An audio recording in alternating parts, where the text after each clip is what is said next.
Welcome back to our conversation with Tanisha Sullivan, president of the Boston branch of the NAACP. And Tanisha, when Governor Baker won election in 2014, he made a point of courting minority support. He campaigned in minority neighborhoods, solicited support, and made a lot of promises that that kind of attention would continue and be a hallmark of his administration. Has he kept his promise?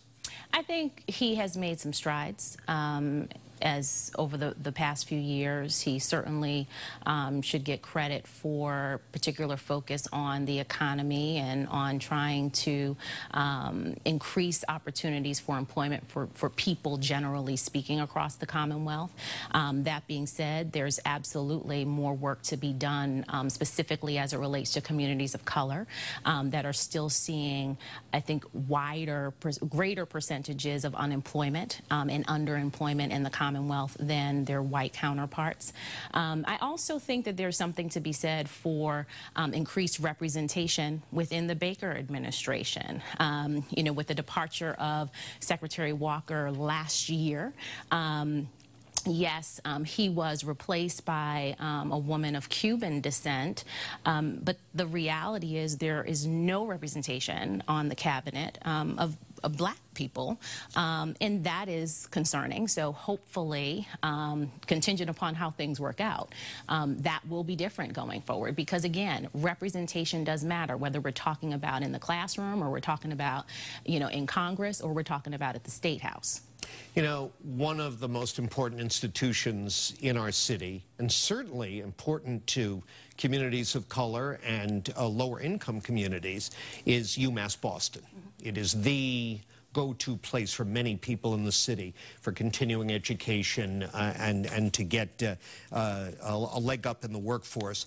Marty Meehan, the president of UMass, will be sitting where you're sitting right now a little bit later on this month. Okay. What would you like to hear me ask him from your perspective about the situation at UMass Boston?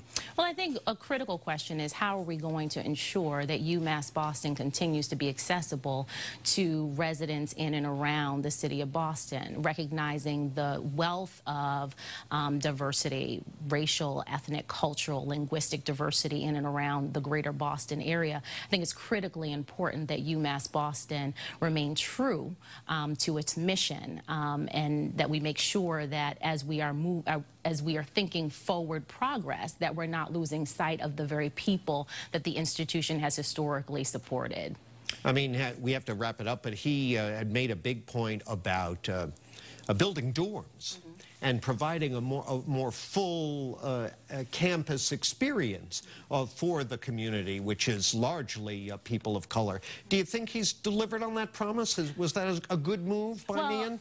I think that's something we have to be careful of, because what we've seen, if we look at the most recent Globe Spotlight series, specifically looking at higher education and diversity, what we've seen is that as institutions may become more diverse, they're not necessarily becoming more diverse with the people who, again, who are in the community that these institutions have historically been here to serve. So I do absolutely want to see UMass Boston remain a world-class institution, but at the same time, I absolutely believe it is an imperative for us to make sure that young people growing up in the city of Boston have the opportunity to attend the school.